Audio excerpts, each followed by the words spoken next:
Starting the stream. Welcome to Politics Show number 7. Oh, what's on the agenda today? I was just looking at the notes. Oh yeah, we got lots of news to share. I like the January 6th date, by the way. I think that's hilarious. I like it. It's really I like it funny. too. Send notification. That's where we are.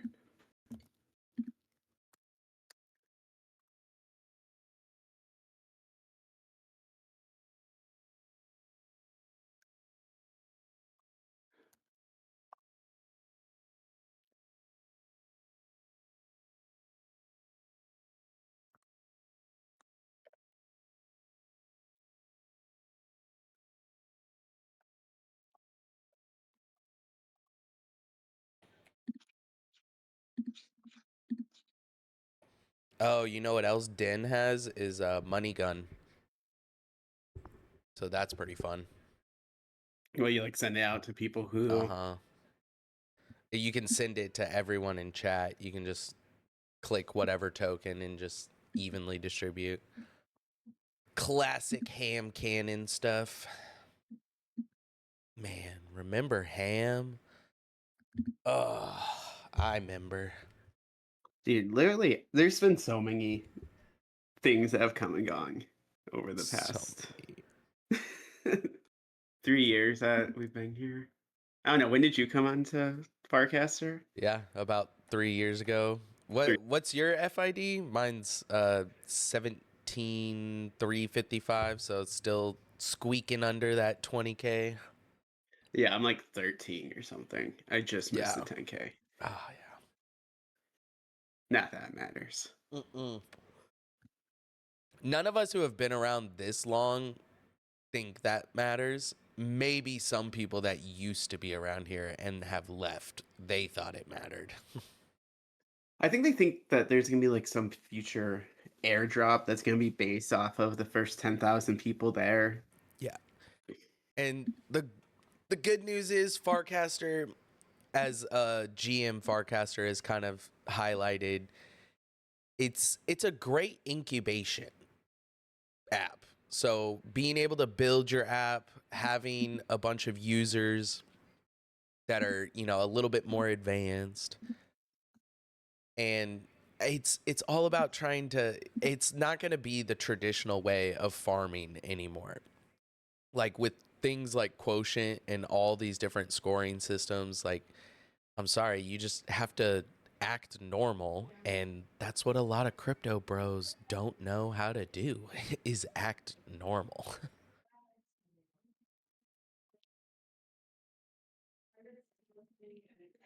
Yeah, I feel like farming or being early is not what's going to get you the best rewards. I mean, maybe for base, who knows? Maybe Base will do something like that. They're kind of looking like it, but the purple place is pretty nice. Yeah. It matters Sorry because for. most NFTs on Farcaster prioritize the first 20K FID. So I don't think mini app developers care about 20 sub 20K FIDs anymore. I would actually say they do care about and this might be what you're mixing it up with, the first 10K Farcaster Pro subscribers. So that is a little bit different than what we're talking about, which is like your FID number is less than 20,000. And then I wonder what number my Farcaster Pro is, but I'd have to I'd have to scroll so much through my wallet to find that Farcaster Pro subscription. But I got one of the first 10,000, or it says it on your check mark. So all right, so I have that, and developers do care about that one. But yeah, that's kind of one of the new things, the new markers, but I wouldn't say all of them put that much weight on it. It does help with a lot of things. If a new app is launched and it's rolling out to limited users. Usually it's going to be the first are going to be Farcaster Pros. All right. To the agenda, though. Yeah. I was To just the looking at it and agenda. I was like, crap, I totally did not post about our channel analytics this week. Um, No. but I think generally we can just talk about that. Yeah. I'm Yeah, if you pulling want it to up. share your screen and if you can show the data, I can loop Yeah, it. dude, I wish I knew how to do that. Hold on, share my screen. Yeah. I don't have permission. Dang it. It's all good. Yeah, I mean, numbers are down. I think we're looking at Numbers last be week. It down. was Thanksgiving. I wasn't active for Thanksgiving. I think generally people were not active for Thanksgiving.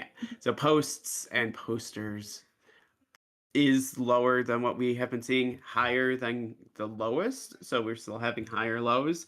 But members are growing. So we are now at 1,188 members of the politics channel, which is, we're adding about 10 people a week, which I Yeah. think we're hoping to get to a spot.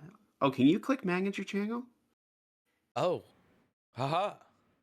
Oh, you can just show it. Go to community stats. Oh, so I could have been doing this the whole time. Heck yeah. Yeah. Posts down 18%. Posters. Oh. But members still climbing. Okay. Okay. So we have 13K followers and now it's up to almost 1,200 members. Yeah. Which I think is a good sign. Like we're slowly growing. And last week was Thanksgiving, which I will admit, like I did not cast, I think, at all for the Yeah. entire week. Um, Yeah. I didn't even talk about politics. I took the entire week, I think, off from politics. I think What I did you did do? Like, too. did you talk about politics for Thanksgiving? Hell nah. My family can't handle those kind of conversations. They are Southern Baptist to their core. The GOP is wrapped up in their spirituality, and that is a touchy subject. Ugh. And yeah, if I say, and that's kind of what makes me so great at not being, so woke and virtue signaling and everyone, because I have to deal with it. That's all of my friends and family around me can't really handle the conversation or the nuance of the subjects and topics that I love touching on. But luckily, you still find some people every so often around here. Yeah, I didn't. My family, or I guess I was with my partner's family, Mm-hmm. they are not into politics Yeah. whatsoever. So Yeah. we honestly were just playing with a VR. Oh no, we have a MetaQuest, and then Uh-huh. my girlfriend's mom has a MetaQuest, and we were, I can't even remember what this game is called, but Uh-huh. it's like a shooting game where it's all virtual reality. So we set up their backyard, and we had Oh, it essentially we're was just playing like AR, so play. you were able to like Yeah, walk around the house. Oh, dang, yeah, that's it a was so level much up fun. from because I played with the original Oculus. Yeah, it was when Meta bought Oculus and then they re-released, so it was like the Oculus 2, but it was just called MetaQuest. So I have the OG one, but I've heard, the all the mixed reality stuff is kind of where it's at now with VR because just being locked into a virtual environment is kind of a little bit rough on us and our monkey brains. But as soon as okay, let's let the camera look around you, then it becomes a lot more fun. Yeah, I mean it fucks with my Really? mind. Like the at least the past like the 3 days after I use it, I'm just the entire time I'm like, this is a simulation. I'm Yeah. living in a simulation. Like if my brain can get so fucked playing the MetaQuest 3 and just like fully like you put in like fake couches and fake things Yeah. that you can hide behind and it gets like it feels so real that a few times like I almost sat on a couch because I was hiding and using it as an Yeah. obstacle for someone Yeah. not to shoot Yeah. me with. And if like that basic level, like in 25 years, we're gonna be able to simulate things just Oh, as real as easily. what life is right now. Easily. Have you ever watched or heard of the anime Sword Art Online, like those full dive reality stuff? Mm-mm. So full dive is where like okay, I plug in or I put on a headset, right? And my body is motionless, but every all of my signals are being hijacked and I'm moving a virtual character. That's going to be the day when we can go fully into virtual. I mean, it'll probably be buggy, of course, at first, and it'll be like really retro because that kind of tech is going to be insane processing power. But oh man, I live for the days for that. Yo, how many? All right, we got two ish. We got John Bull and SNR Captain in the chat. What's up, guys? And Hippie Vibes was in here earlier. She's a fellow streamer. Well, so I think other than the Chang analytics, so Mm-hmm. slower last week, um, I have really appreciated everyone that's still curating in Cura. Yes. I know like Wayseeker has been doing that. I'm seeing a few other people, so we're like continuing to double down on that. We haven't been sending out rewards yet, which I think is kind of ties into the next topic that we're hoping to Yes. briefly discuss. But we're kind of in this transition period. As we mentioned on show number 6, so a couple weeks ago, we are planning on killing the filibuster, so getting rid of the Buster token. We're going to So be the we ones to are finally do it. We're killing the filibuster. They all killing thought the they could. filibuster and then having an insurrection on January Yep. 6th. So we're We're having doing our own insurrection January 6th. um, so really trying to align with all of the political dates, but we're Yep. still watching people that are curating and the people who get their cast curated. I know kind of the meta around channels feel, at least to me, feels a little bit like it's somewhat dying down. Um, but we're still here. Like we're really trying to kind of get ready for 2026 for us to really kind of continue to upload questions. So Polycast, I think as we're thinking about kind of switching over from the Buster token, launching the Politics token, it's really kind of one of the last steps that we think we need to take to fully professionalize politics generally. Yeah. Because I think people, when they join, you might not know what Buster is. You might not know why Right. we had a Buster token. Right. All of kind of we're trying to get it so it makes more sense for people just to join. You know what you get Everything's a politics unified. token Yep. comes You're from the politics channel. It's easy because I keep trying to say it, but I think politics is one of those crypto channels in Farcaster, or we're using tokens, we're using the tools, but I feel like we can be the ones the most normie friendly because everything out there is kind of about DeFi, it's about yield and all this complicated numbers, but people know what contributing value to a community means. People know how to talk about politics. And if they can see and experience for themselves, hey, I get rewarded for doing activity that I really like seeing. I really like that I'm being rewarded for it. Oh, this is a totally different place. This isn't where I'm just trying to rage bait so that I can go viral and get all the engagement numbers and hit the algorithm. Instead, you're curated by your fellow community members. You're incentivized by Politics Network and our team trying to build that genuine grassroots, built from the bottom up type operations. I think the other thing that we're hoping to unlock with the politics coin is that we're going to be, or token, is that we're going to be launching through Clanker, Mm-hmm. which will help us start accruing fees. I think when we first launched Buster, one of the things that has held us back, in my opinion, a little bit, is that we set it up in a way that all the transaction fees the liquidity pool fees went back into the liquidity pool, which Mm, is really great in that if you're receiving Buster right now, you can actually sell it, right. and there It's is very someone there to buy liquid. it.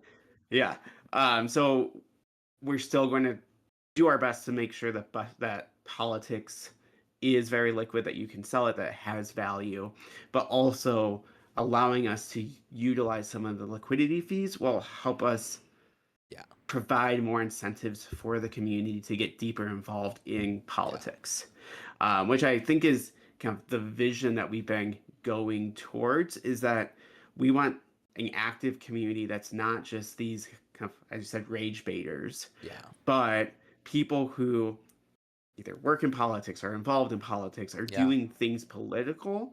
So I think a lot of the things that I'm hoping to see next year and that we'll be putting out bounties for is like calling your legislator. We can't Yep. tell you what to talk to them about, No. but if you call them, you can do the proof, picture it didn't happen, Mm-hmm. submit the verification that you did an advocacy action. Like we'll start giving you either, I think right now it's going to have to be USDC, but we'll also be Yeah. giving the politics token. If you go to a town hall, like I don't care where, like which politician, which town hall, any of those things. Like we don't, we're very nonpartisan in that side of things. But what we're trying to get to is this point where you are purchasing the token, you're kind of contributing to the community, and you're helping us kind of grow a political, like active community, Yep. which I think is going to make some pretty big waves and allow us to grow outside of just the Farcaster kind of Totally. network. It'll be our headquarters, our base, and I think that's the best way of onboarding. And it's where the most activity and the most value exchange can happen. But extending beyond that will definitely be what the network wants to do.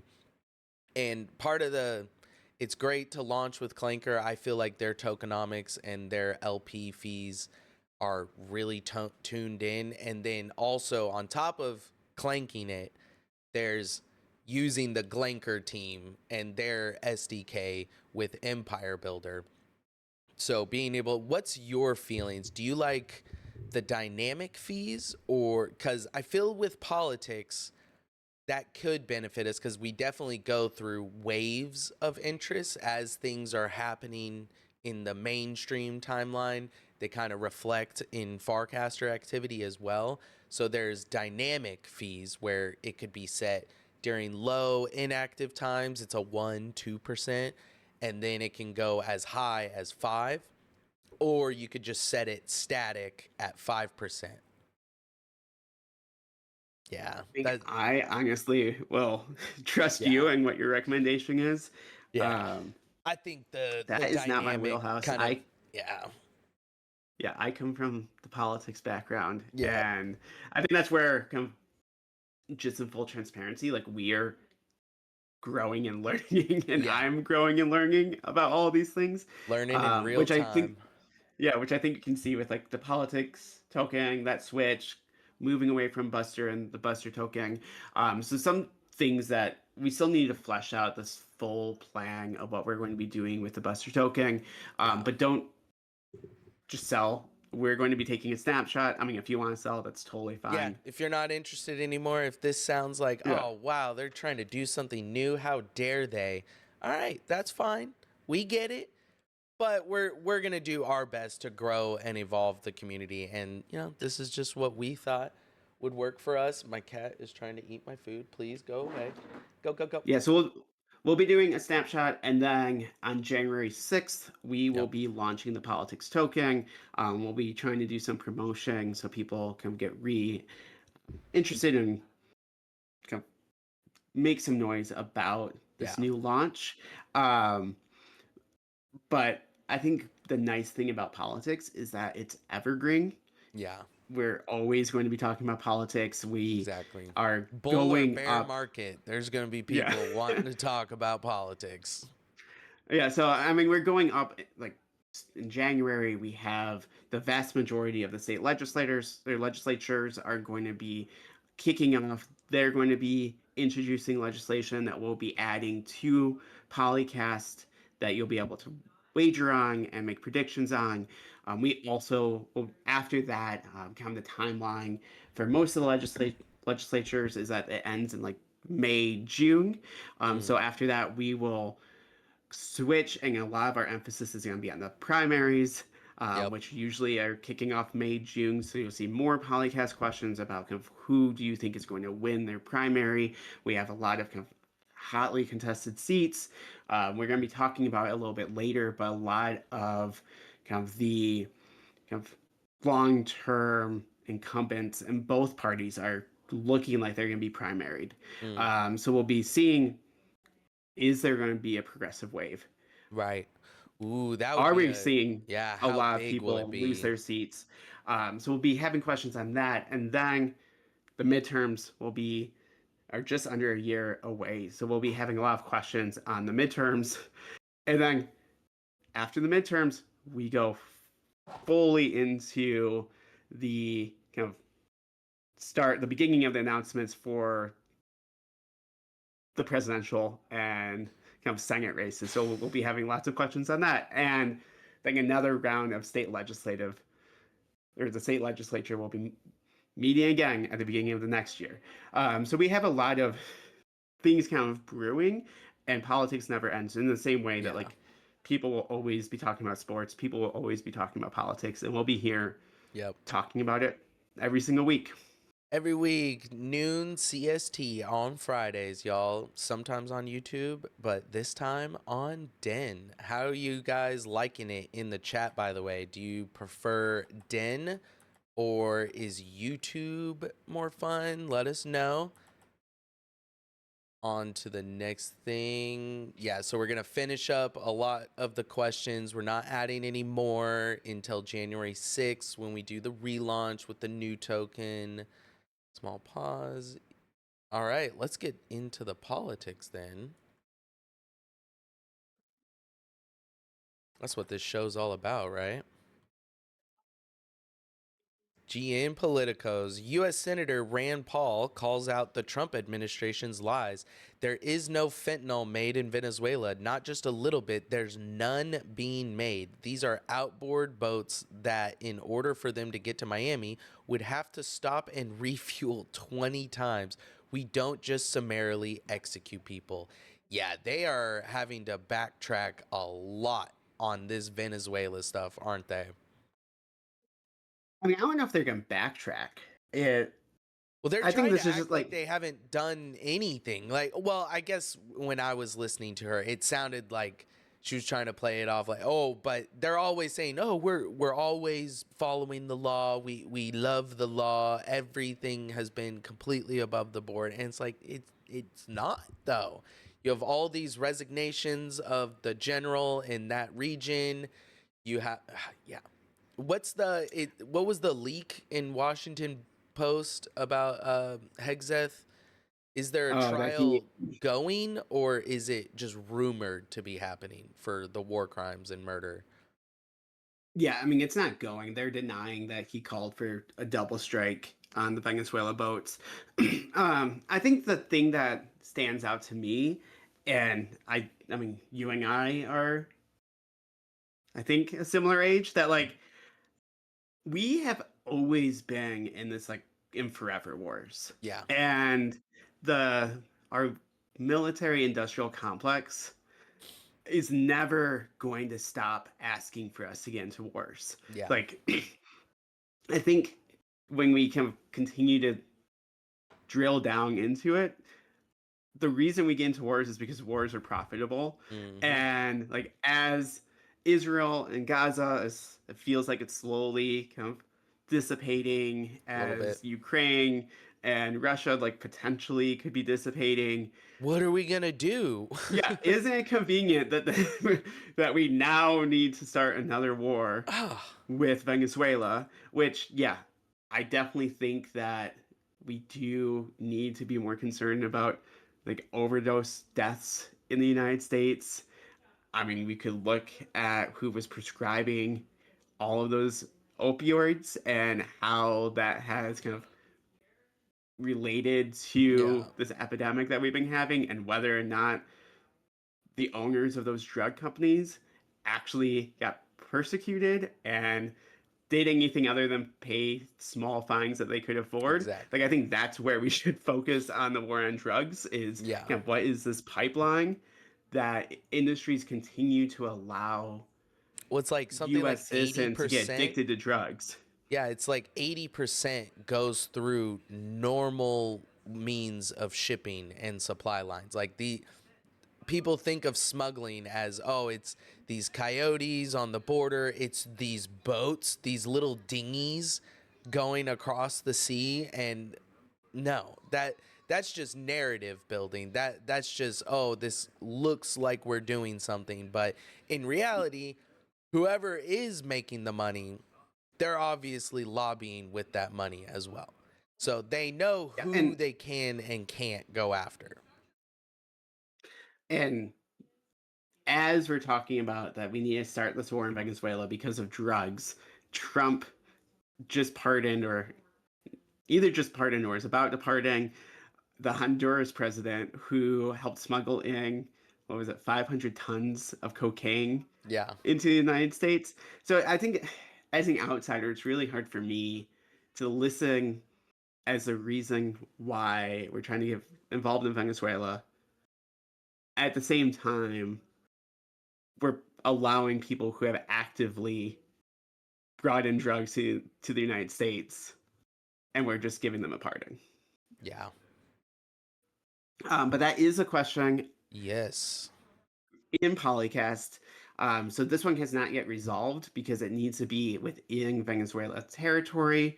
Right now, this kind of this back and forth of where has the Trump administration been doing these strikes It says on the including boats? land, sea, and air. So yeah, I guess Yeah. depending on where those sea strikes happened, was it close enough? Because what is the international? It's like every country, it's like 30 nautical miles or whatever. That's considered their natural sea territory. Yeah, from everything that we've been seeing is that they are saying that it's in international waters, Oh, okay. but the Trump administration has called for Yeah. has really been signaling Yeah. that something's going to be happening. So goes until February 1st. Right now, 1.47 odds, guys. yeah. Pretty good. Um, yeah, but definitely look into that as a question. We're monitoring it pretty quickly. One thing of note, if this does not resolve before we launch the politics token, we're going to have to end it early and then you'll get a refund on your tokens Yeah. that you bet. So just as a kind of FYI of that is the one kind of question that's outstanding through December 31st. Got it. All right. This from Augustus Caesar. RIP Venezuela. Americans ain't make this decision. The military industrial complex did. Let's take a look. To all airlines, pilots, drug dealers, and human traffickers, please consider the airspace above and surrounding Venezuela to be closed in its entirety. Thank you for your attention on this matter. God dang it. DJT, brothers. Whoo. So, gosh, they used to try to woo us into war, all right? Now they're just forcing it. Now there's no tact. There's no, oh, we need to paint Venezuela and Maduro as like there used to be so much foreplay, all right? Now they've done away with all of that. They have no strategy, they have no tact. They just do what they want, I guess. Yeah, I was going to bring this up later in the show, but honestly, this is one of the things that I appreciate about the Trump Yeah. administration is It is that something to admire. like so often in like our politicians have like to what you alluded to like have kind of sold us on this grand illusion Yeah. of there's nuclear weapons in X country or we need to save democracy in another country. And now it's just like we're doing this because we want to and there's an economic benefit and all of my donors have told me that we should go into this war. Yes. And I was going to bring this up with like pardons, but I don't believe that we should have the presidents should have the ability to pardon. But Mm, because our presidents have just been doing like like 50 pardons a right. year, leaving, they've had like 200 or so Right. pardons. It's not that big of a deal. But I mean, they But every single president, if you look at Clinton, Obama, Bush, like they have done pardons, and you can tell why they did the parting. Either they got like a political donation, it was a friend, a family member, kind of all these hosts of reasons why. Like as an outsider, you could look at it, you're like, this doesn't really ain't that hard to feel figure out. right. Yeah. But Trump, he just goes with Makes it all of these things. explicit. Like he's just like, I am going to go as far as humanly possible. Yep. So you can't think it's not corruption.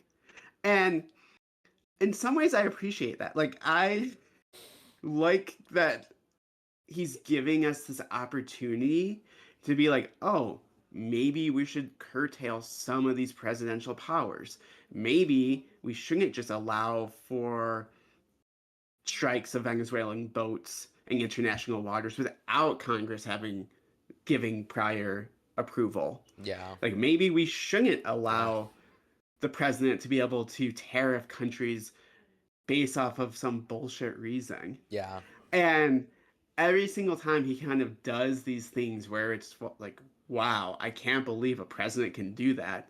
I'm hoping that as American people, like we start keeping track of this and eventually reform it. So even if it's not to the levels that Trump is doing, we can get rid of it so it just doesn't happen in the future.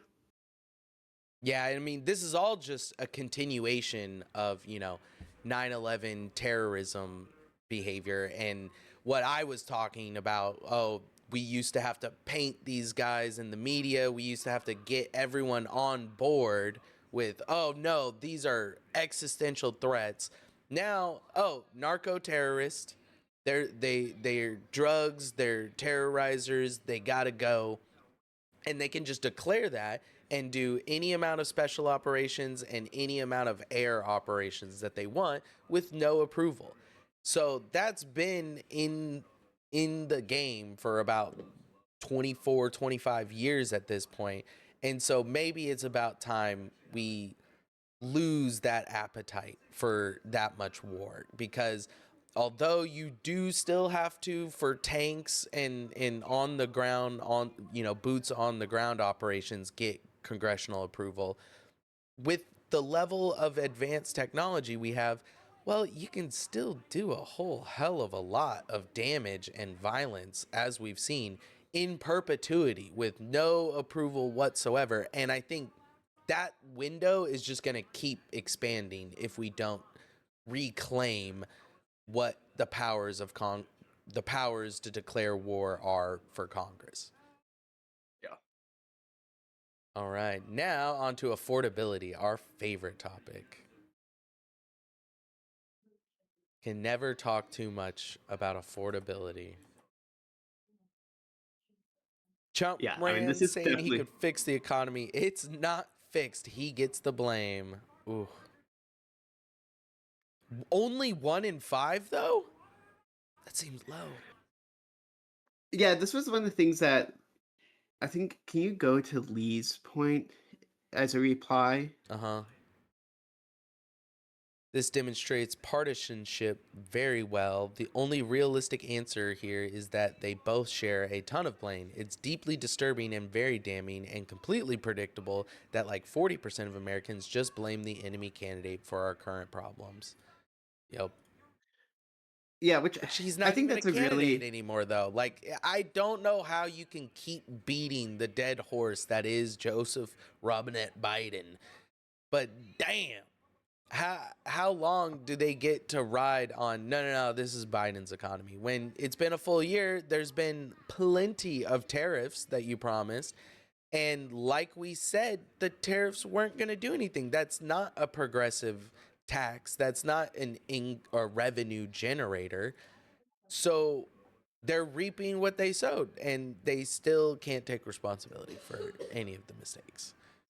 Yeah, I mean, I think they definitely had time to do some like Yeah. to have a focus on fixing affordability.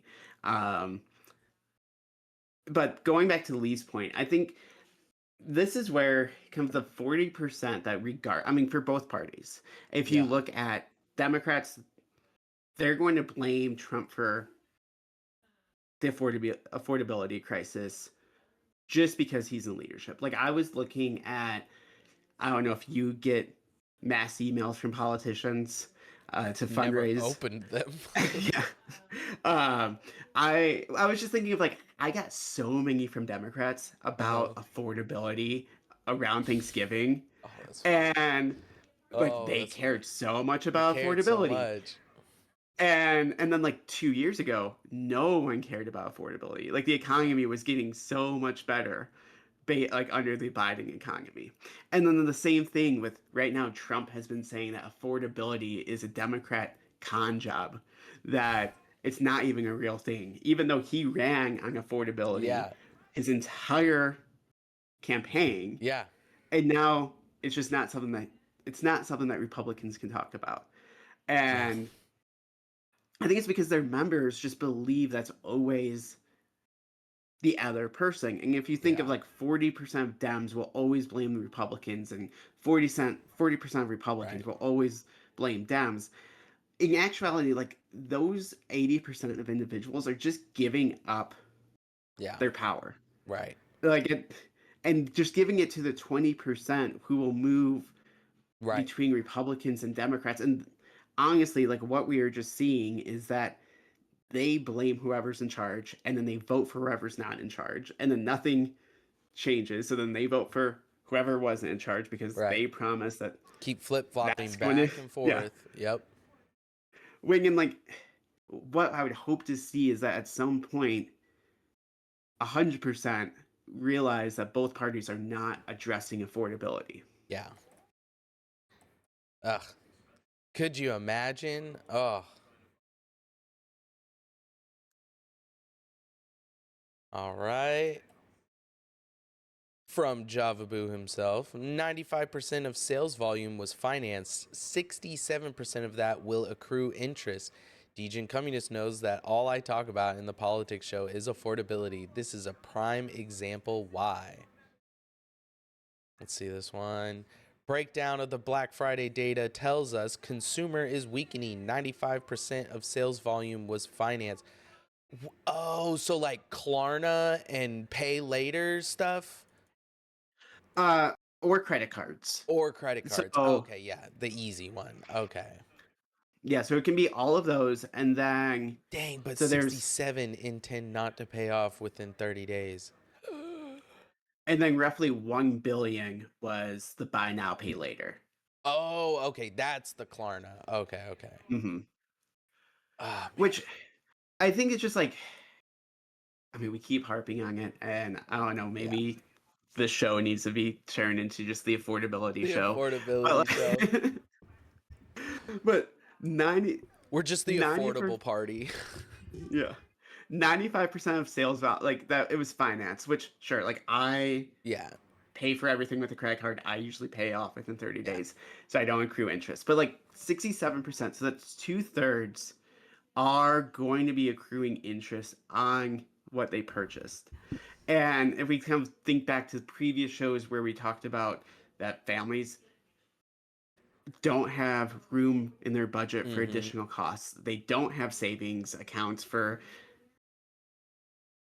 if they miss a paycheck, that just means they're completely underwater. Like all of the data that we are seeing is that families, one, can't afford current No. costs in their life. So then they're then putting things on credit cards, they're financing things, they're not paying it back, and they're accruing interest.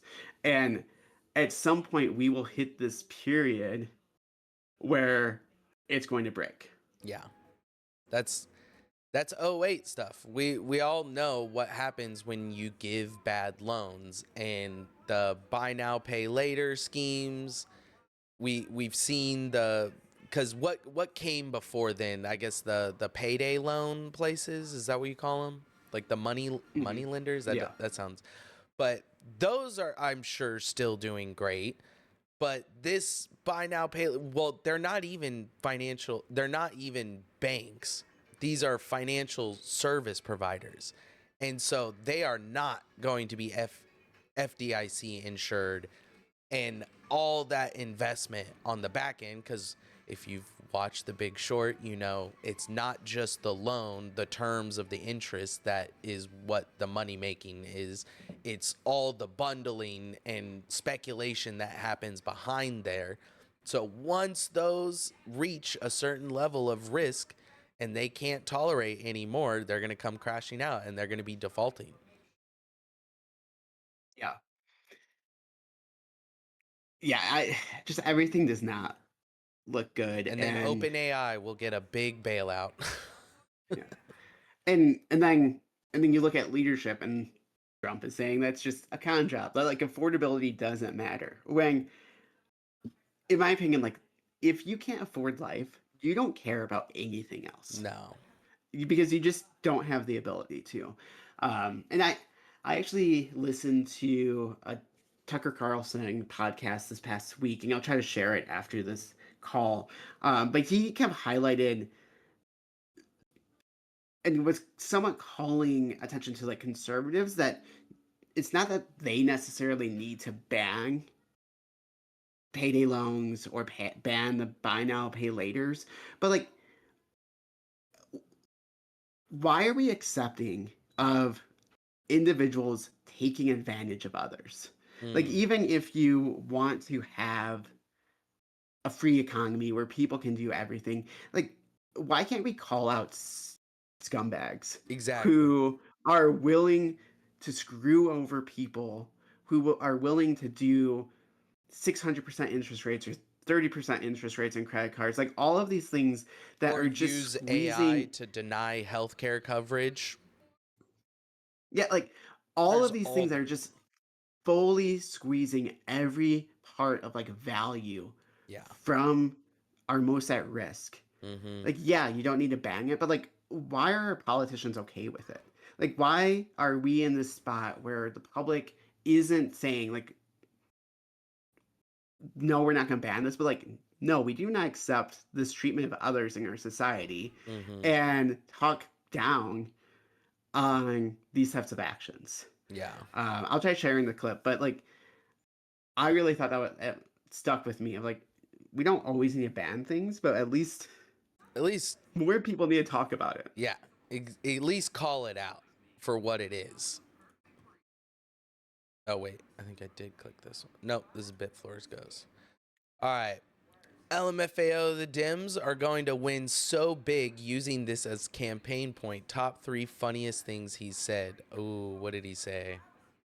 So this was him talking about Oh, this is what affordability you've been is a saying. con job Oh by my the god. Democrats. Oh my god. And I mean, we were our last show, we were talking about him meeting with Zoran and he seemed so high on the affordability thing. And I guess maybe his survey guys have said, "Hey, GOP ain't winning this affordability thing. Like Dems got that on a lock right now. We need to message a little bit differently." Like I don't know what happened behind the scenes, but something clearly did for him to be. I mean, this is typical Trump behavior, but I thought he would stick with affordability. He seemed pretty gung ho to make that their center message, and I guess they're gonna drop it. Which, all right, good for us. I do not need any more of the Trumpians to be messaging like as effectively as we do. Trump said tariffs are generating billions of dollars from countries, including Japan and South Korea, that he said had been ripping us off. They were doing that. They were ripping us. Yeah, I think you're right. Like, the November elections have really showed them that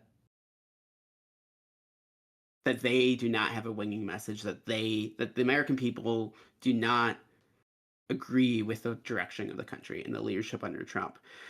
So I think it's interesting that they were just getting rid of affordability and saying that's not something that they're caring about.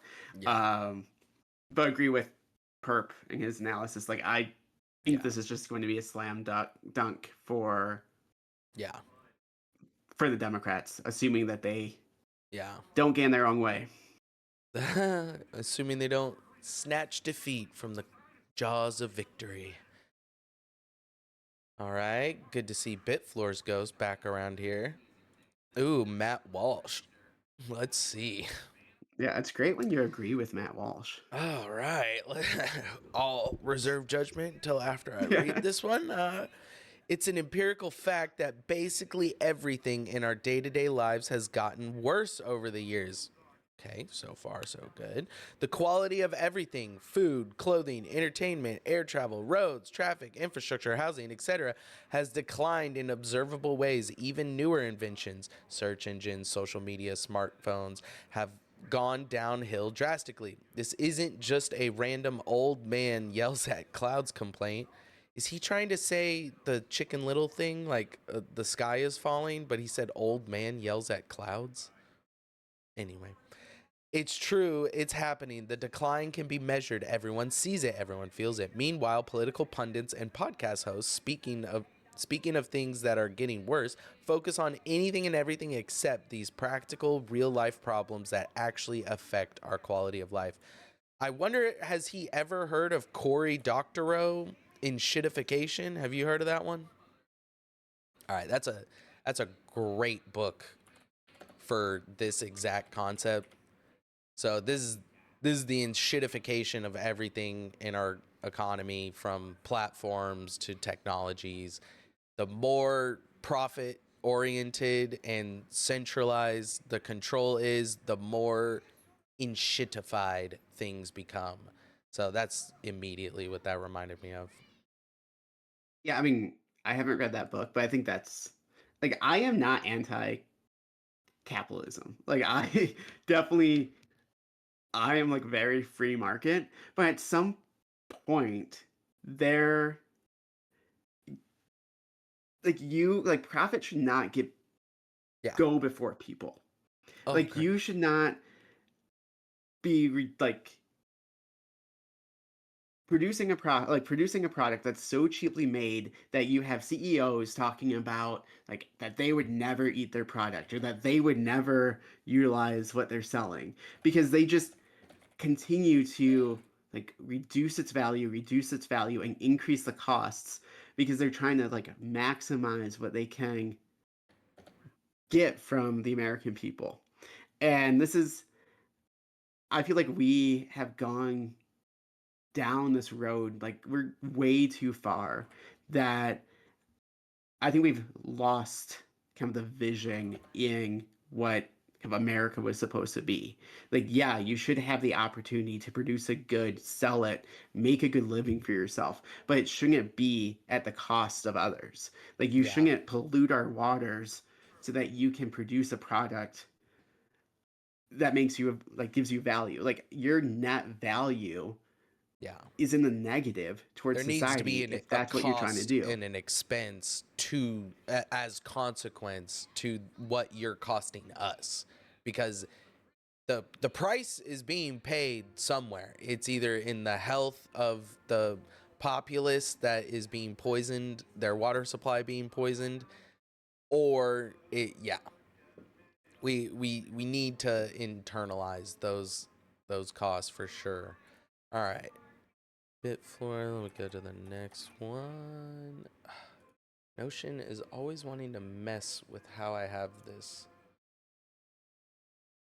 Debt crisis? Is that the next one? A zero chance we ever actually address our debt crisis. Now, a lot of people I feel like, don't know MMT, like central banking, quite like, because there's so much conflation with how regular households manage their pocketbooks and how the government and how banking as a whole operates. Because no, this debt is not meant to be paid off. There is no scenario where even if you wanted to go like 10x what Javier Milei did in Argentina, it is not a function of our monetary system to pay off that debt. The way our how we print new money, how the supply increases is by printing to loan more money.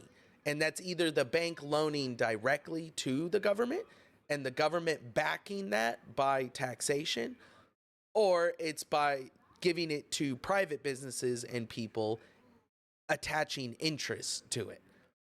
All if you were to pay off our national debt tomorrow, you just printed $1 trillion coin like was said one time, that would functionally not do anything. You would go into debt the very next day as you printed more monetary supply like you need to do your economy. Now, do I have different thoughts and feelings on like, hey, money is a measurement of value and maybe we should have different kind of control mechanisms, and maybe voting in one presidential chairman of the Federal Reserve is not quite democratic control. And yeah, this is my rabbit hole. Why I'm into crypto is because of how much I've learned about our central banking system and how money works, and it's not to the benefit of the people as it's supposed to be. It's more to the privilege and elite status of those who control the mechanisms. Because I've kind of learned it's not really about how much money you have, it's what you own with that money and how close you are to the money faucet. Because what you own now might be worth significantly less later, but if you're right next to a banker, you can just turn that faucet back on and get investing in whatever you want to. That's the real power.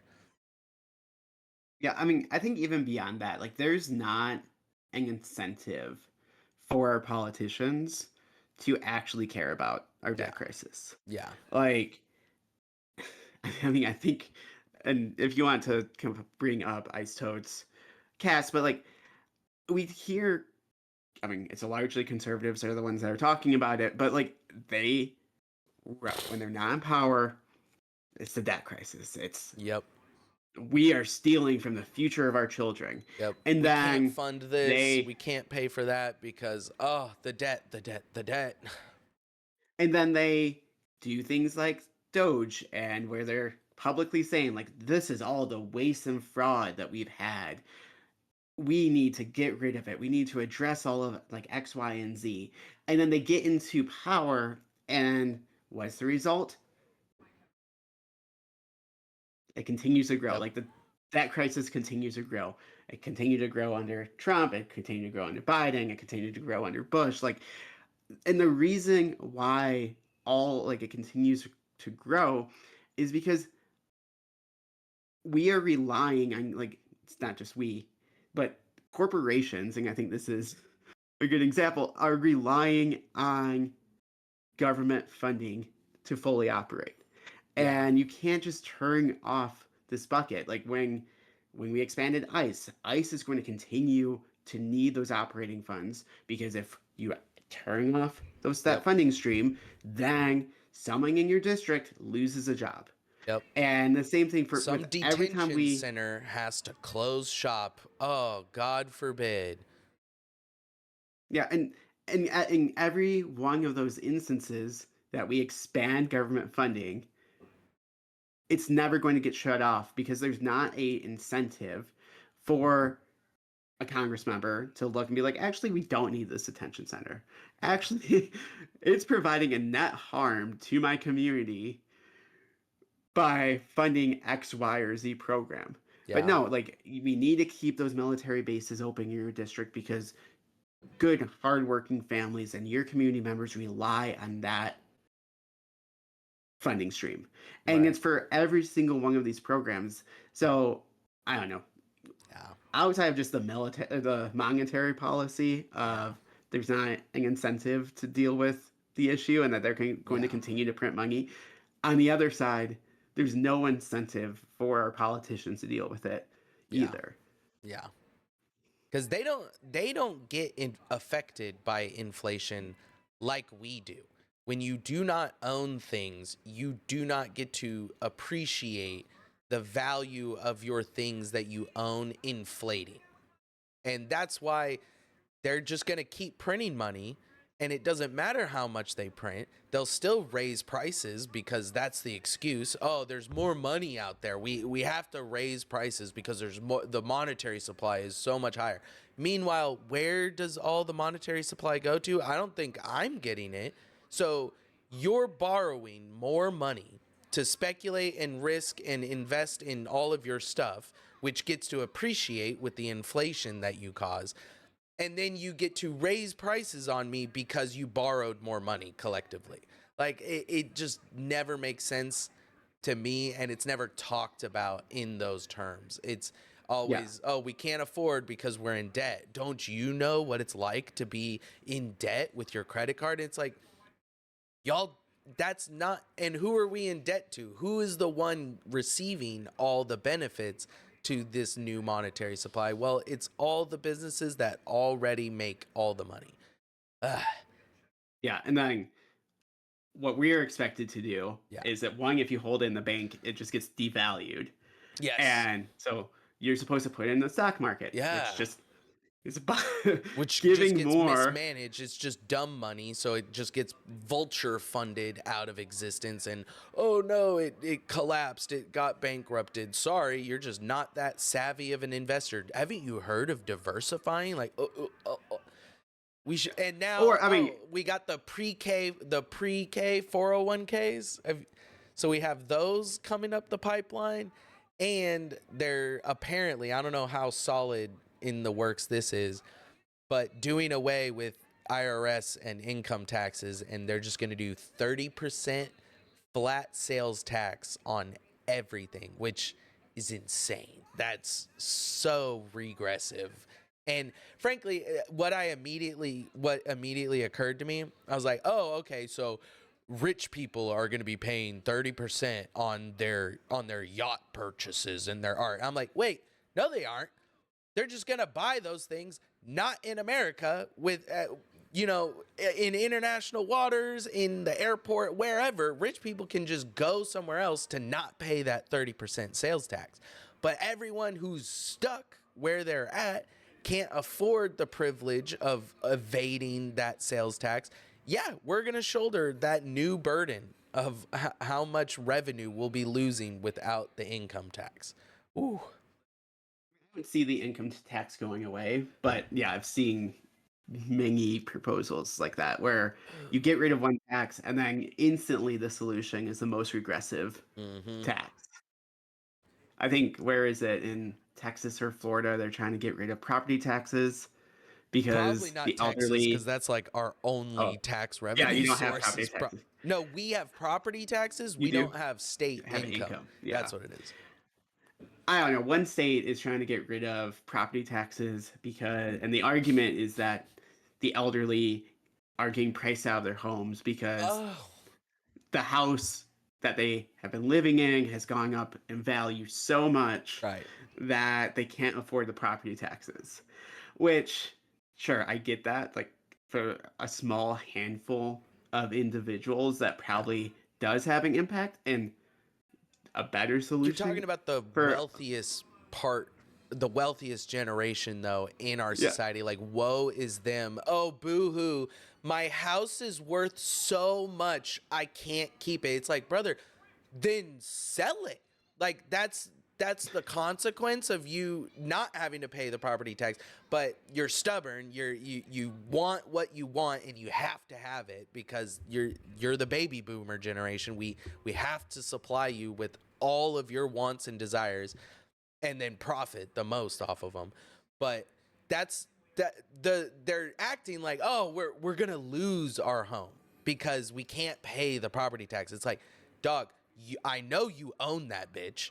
If you have done a reverse mortgage, this helps you with the appreciation in your equity standing. Like, That's free money. And now it's like, oh, but I have to pay taxes on all that. Oh, no.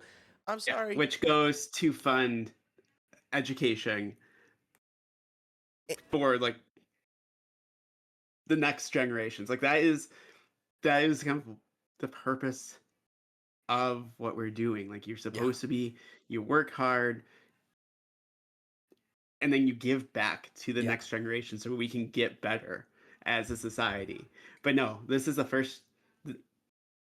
I think our generation is the first generation that's going to be doing worse than our parents, and then Yep. following generations are also going to do worse. Yep. But even if that's the case for some people that they are getting priced out of their homes, you could easily just pass a targeted policy to Right. support those individuals. Right. And who knows, maybe you raise property taxes on the others to pay for it. Whoa. There's other new developed areas that, oh, we're going to have to charge them a higher property tax rate. Sorry, developers. Like, this might make it more difficult to sell your new luxury homes. But yeah, we're going to subsidize the senior living 55 and older community over here. We're going to lock in their property taxes and not let the value, or, because I don't really care. Because they're all basically doing a big, with how much old people, those 50, and as a former realtor, I can speak with a lot of experience on this. These people are just shuffling around a house of cards, moving as often as they do. Like, these old people are enjoying life, and it is so easy for them to get mortgages that they want, to get approved for whatever price home they want. But now that's not good enough. The taxes on them have to reflect what they were used to in the 50s. It's like, dude, because property taxes weren't the main revenue source for many of our public educations and public utilities, but now they are. That's all they can really get, or at least that's how it works in Texas. That's why we have a little bit higher property tax rates than everywhere else. But Yeah, and the states considering are are Florida, Illinois, Kansas, Ohio, North Dakota, and Pennsylvania are all thinking about making changes to their property taxes. ooh, wow. All right. Which there are blue states in that list, so be Yeah. aware. It's not just a lot of times I think we get sold this like guise of we're helping others when we're going to be eroding an entire property or a tax system that definitely supports the majority of our children being able to go to school. Because that tax stays completely local, or at least most of the property taxes stay local.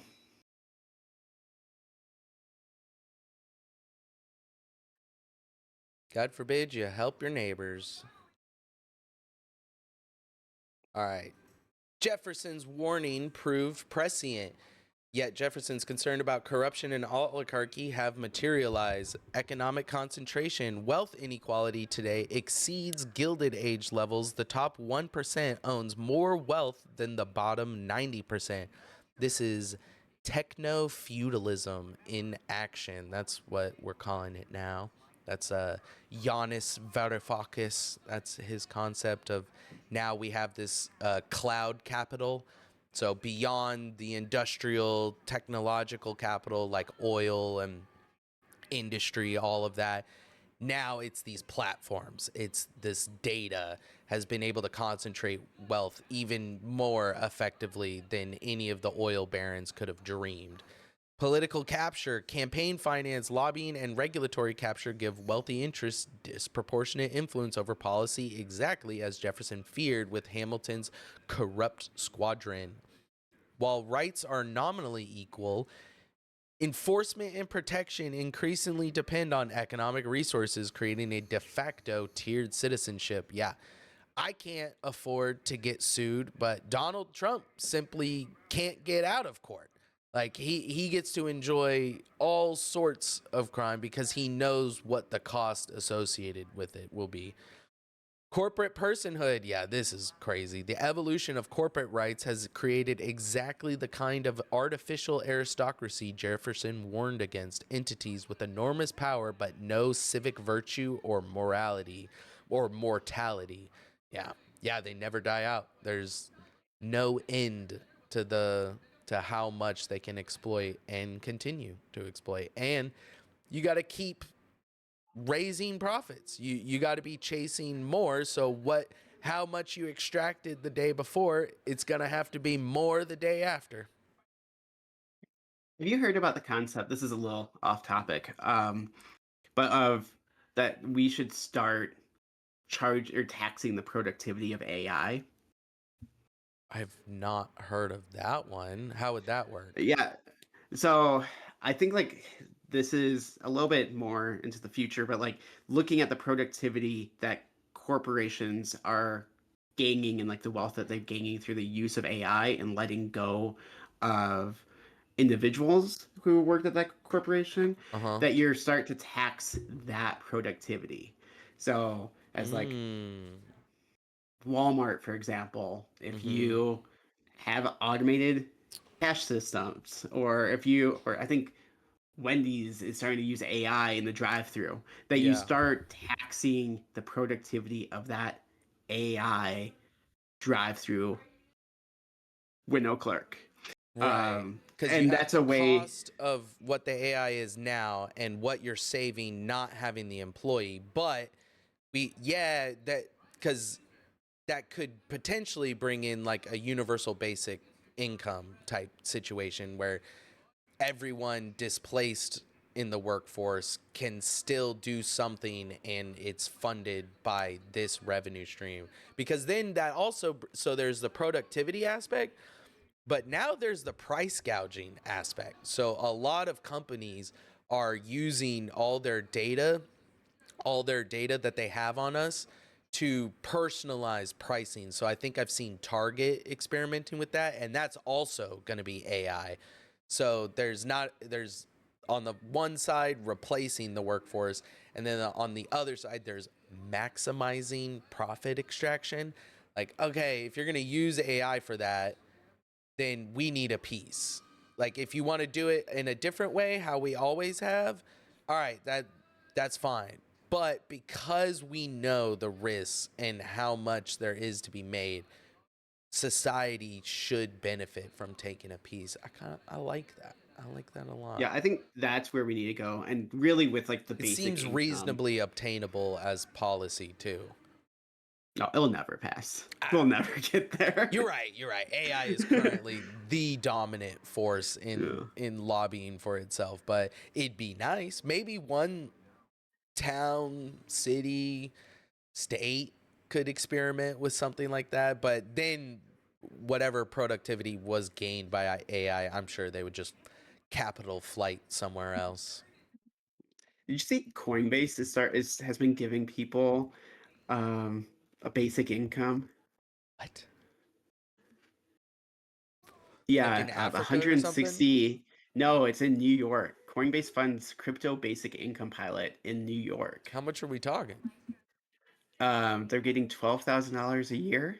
Oh, a year. All right, $1,000 a month ain't dang. Yeah, So, there's with huh?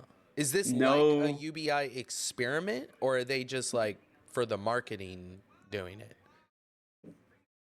I'm not sure what they're giving it. It's with no strings attached. There's no conditions for spending. Okay. But what do we have next?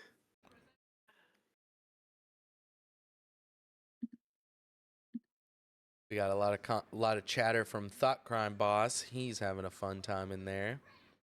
What is he saying? Uh, the state is designed to extract max value from its citizen. No politician will actually care about affordability beyond just getting votes. And then I say the state, at the behest of capital, will always max extract and control their populace. And then a little bit while we were talking about education, it's not funding education, it's funding indoctrination, which is fair. That's fair points. Yeah. A bunch of the old are going back to work now at 70 plus. It's true. if you did not enjoy the proper 401k, Roth IRA, whatever it is, and picked the right home to appreciate in value, you're probably having to go back and work as the Walmart greeter and working on food stamps that you're not getting. Uh, Yeah, which I do think that's a good point of like I feel personally I blame boomers for almost everything. They Pretty sold easy to out name. every single generation that came after them, but not every single boomer Right. benefited Right. from the policies that got implemented. True. And so I do have concern. Like, I don't think you should be working until you're 70. Yeah. Like, my partner's mom is going to be working until she dies. Like, Yeah. she can't afford to retire. I personally don't want to be in that place. Like, I know there's a lot of individuals who are elderly who are fully struggling, and I do think we need to Yeah. figure out how to support them. But at the same time, like that is not the isolated population that needs a focus. Yeah. Like there's No. also families that are struggling to put food on their table. There's individuals who can't afford healthcare. Like Yeah. this is not just an isolated problem where you need to pass a property tax, like Yeah. get rid of property taxes to support the elderly. Right. Like You. we need They're to not do a hurting that large hard. scale change to Yeah. support everyone who Yeah. is not who's getting the raw end of the deal. And the reality is of someone not able to retire and going back into the workforce, they're experiencing all the struggle we are. So now they're just not enjoying the benefits their other baby boomers do enjoy. Now they're having to struggle and fight for to survive like the rest of us.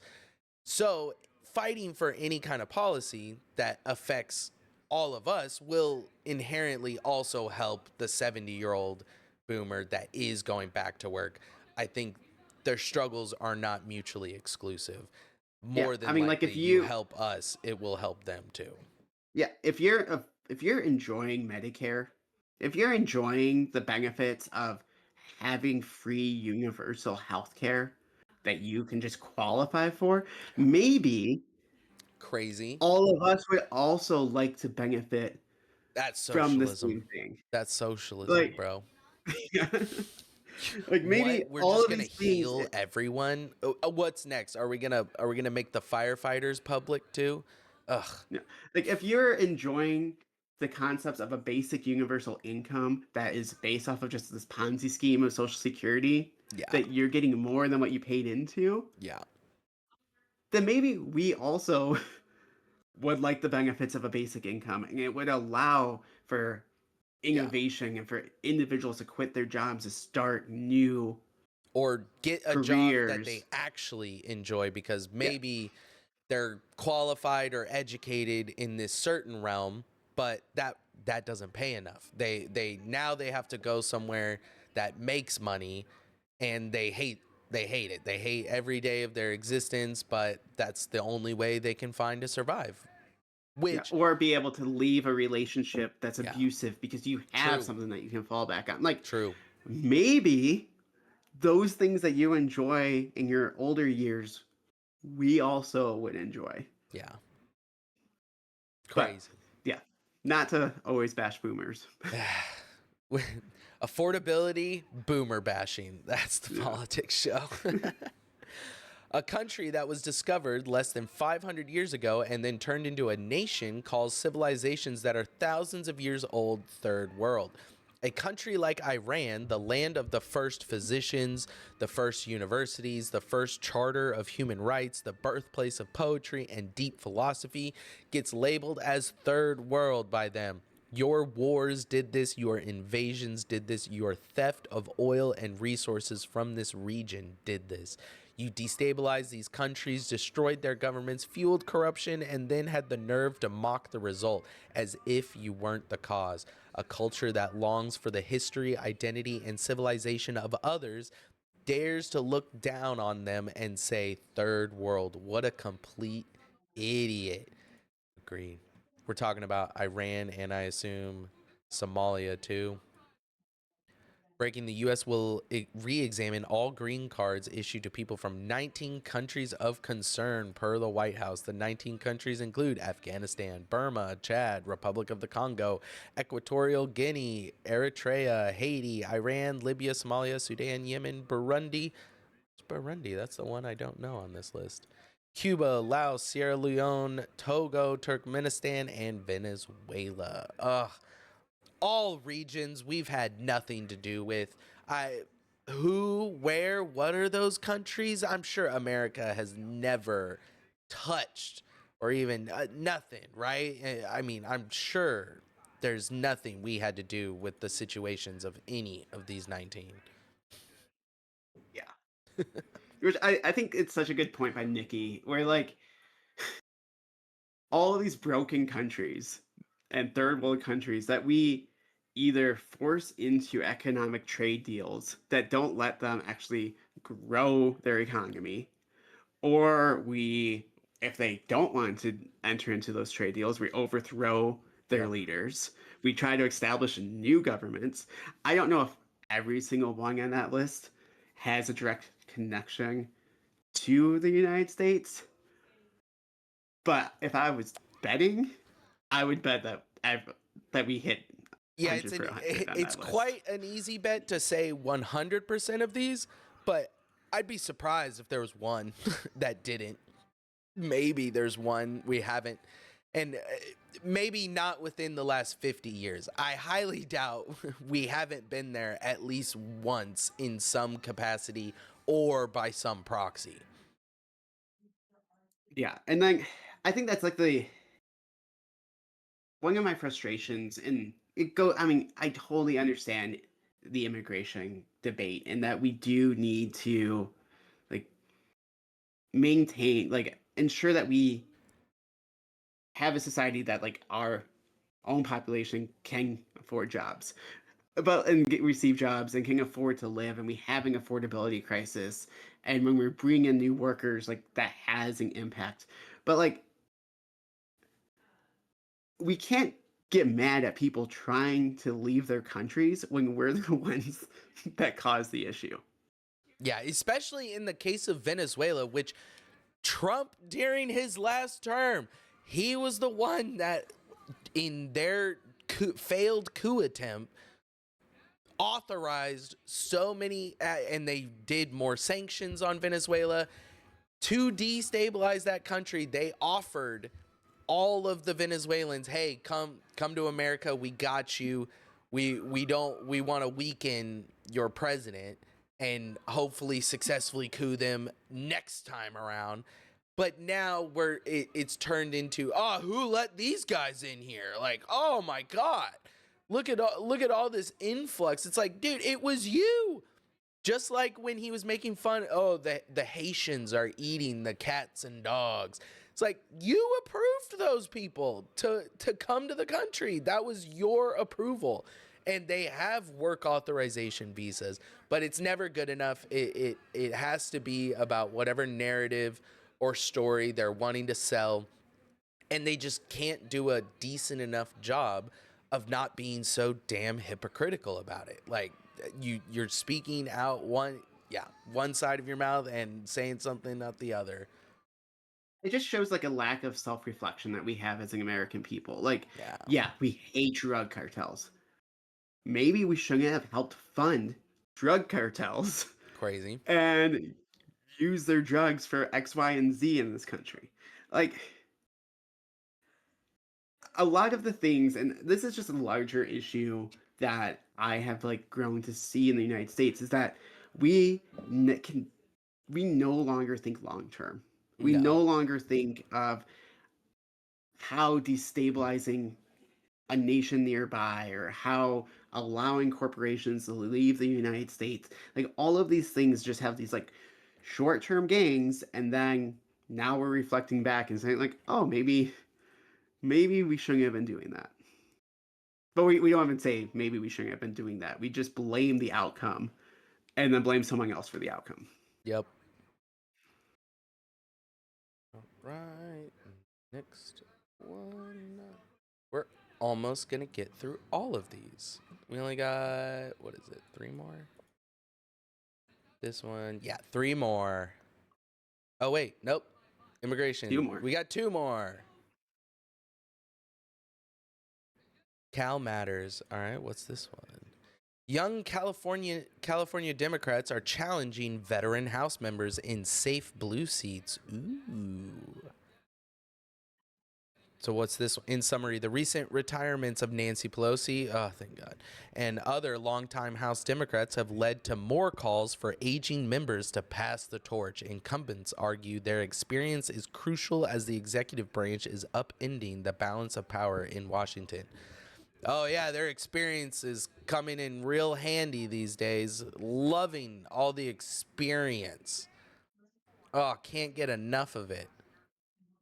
I think this primary season and then like in the upcoming election, if you are not the incumbent, I think I'm gonna vote for you.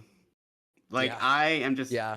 I don't even care what your I mean, I'm almost to the point where I don't even care what your party is. Like if you are running as Republican against the Democrat, at least there's new blood. Like we'll Yeah. see.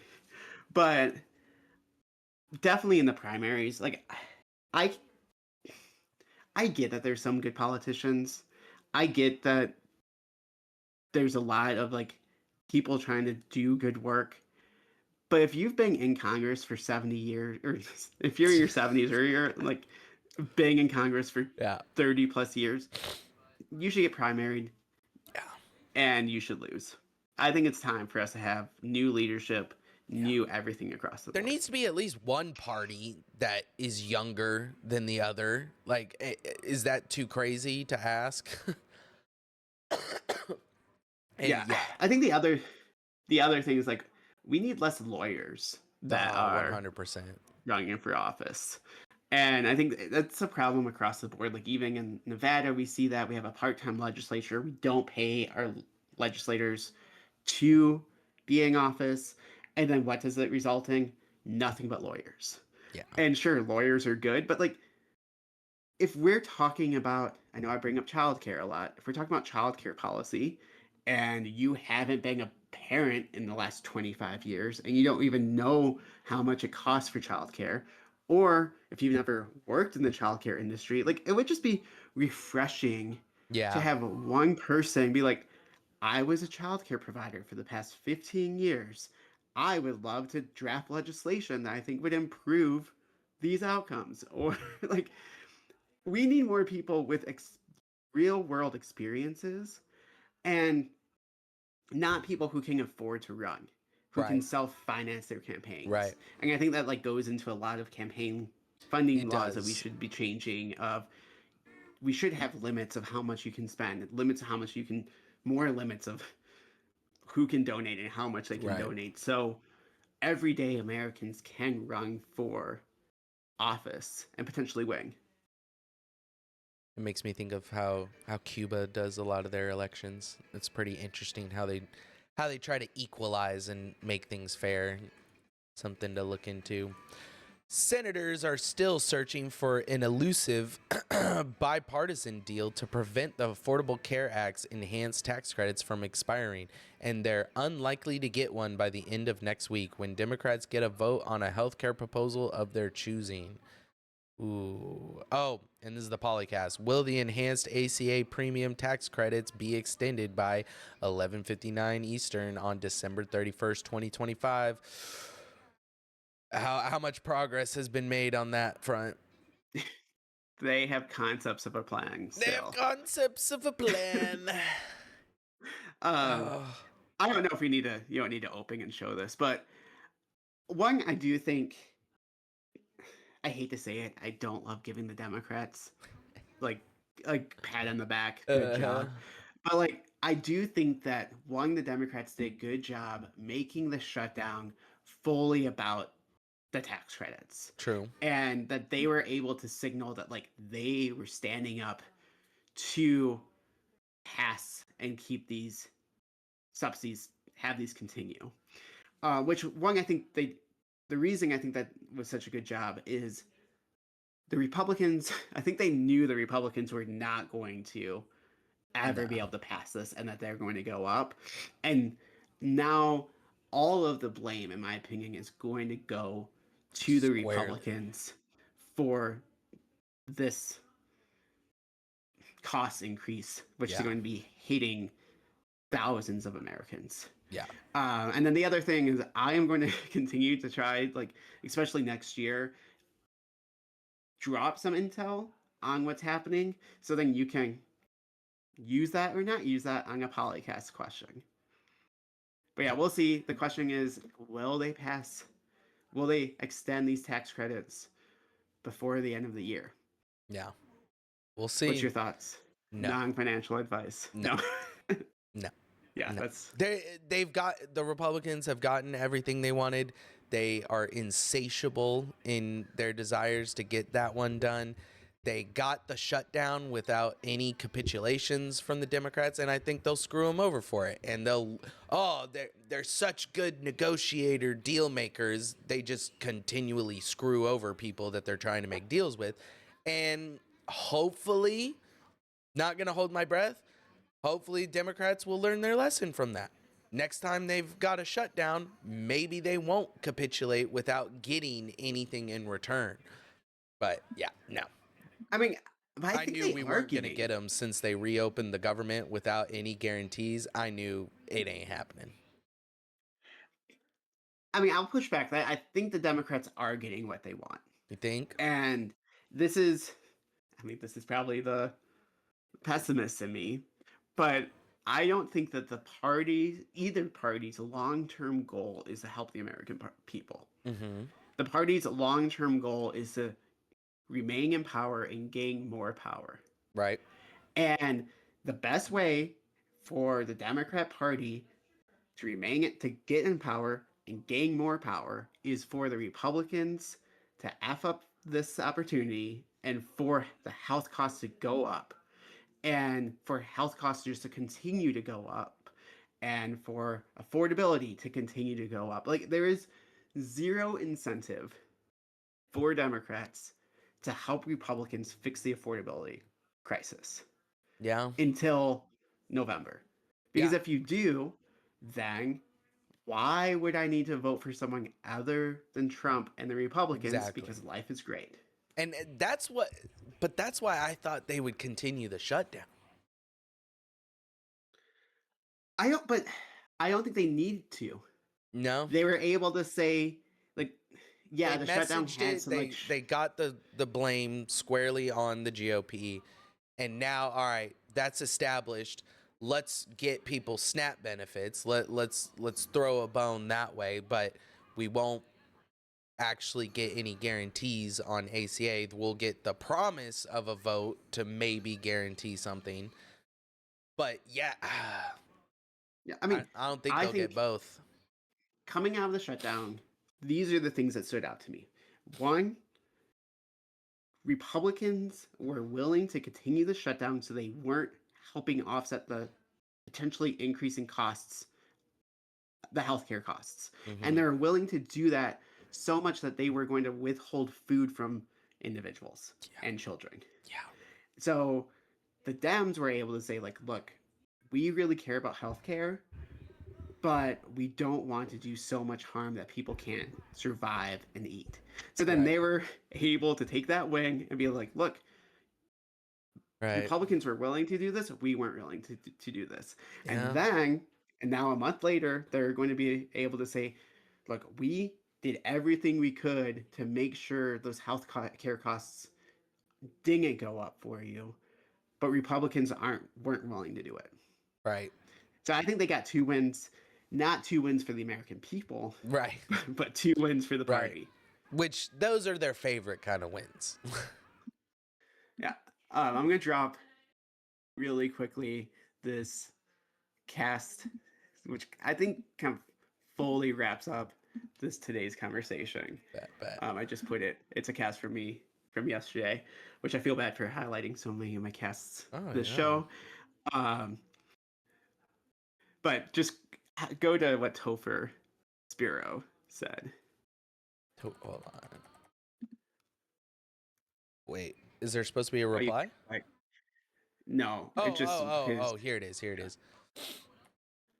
Uh, Everything on this list only results in the Dems getting more power. This is the issue with parties. The list should be okay. Expand the Supreme Court, give DC 2 senators, ban gerrymandering. These are the things Dems must prioritize when we have a supermajority. The list should be in Citizens United. Yep. Codify abortion. Yep. Codify. Yep. Pass ranked choice voting. That'd be amazing. Universal healthcare would be insane. It'd be amazing, but no way. Pass paid leave, but it can be their message. They definitely can message around it the whole time. I Pass mean, they'll paid message leave. around all of these things, Yeah. but and Topher, I guess, is the senior fellow at American Progress. He's a former White House official of the management and budget, and these are his own opinions. But I think to like the points I've been making is if you look hard enough at either of these two parties and what they tell you at the Yeah. end of the day, it's like if they get a supermajority, they don't want to codify abortion access. Like that should be Yeah. number, I mean, maybe number one. Yeah. There's a I just put some things on the list that I thought could be better ideas, like expanding the Supreme Court. But like the way to fix Roe v. Wade is that you just codify it. Yeah. The way to make sure that that LGBTQ individuals don't lose access to marriage rights is Yeah. to codify it. Like the things that he's saying, yeah, at some point, if you expand the Supreme Court, if you give DC 2 more senators, if you ban gerrymandering, maybe yeah, all those things will help the Democrats retain and gain more power.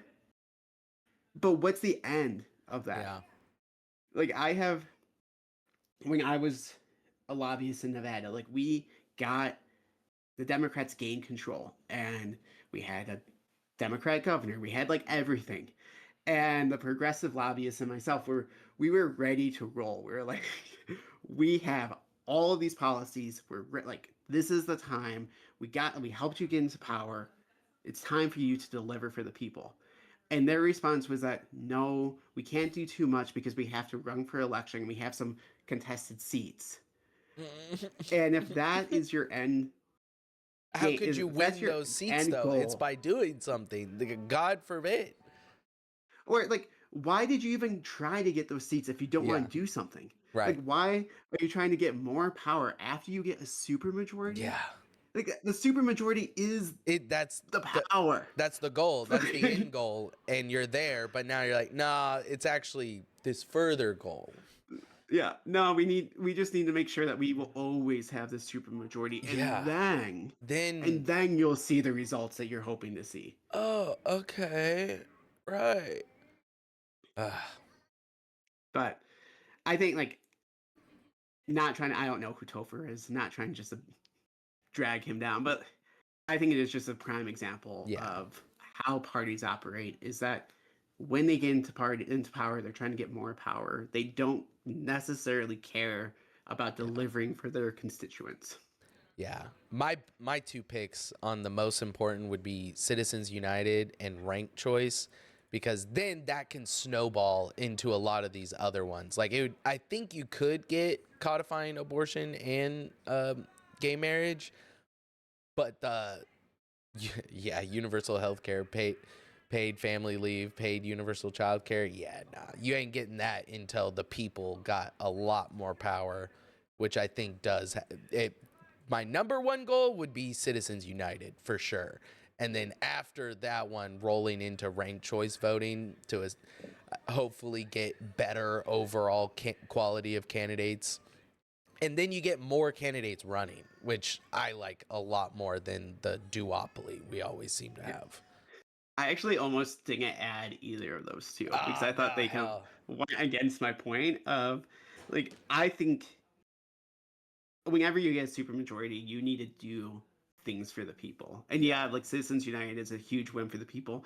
I think it kind of falls under the ban gerrymandering. I mean, I don't think you can ban gerrymandering. Like you have to draw maps; Yeah. they're not going to be equal. Yeah.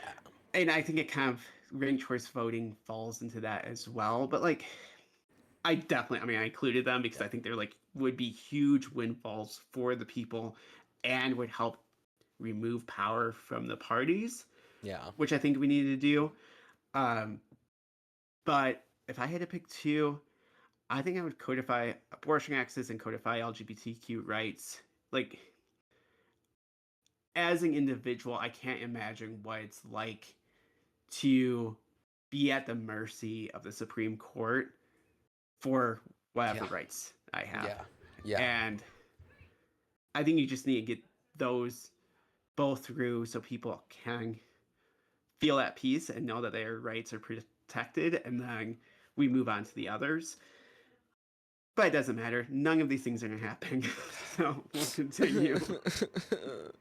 And on that note, we'll see you Yeah. next week. Yeah. But thanks for tuning in, all 6 of you, or how many people tuned in. We'll be here next week, and then I think we have 2 more weeks, and then we'll be back in January. For the relaunch. Yeah, what day does January 6th fall on?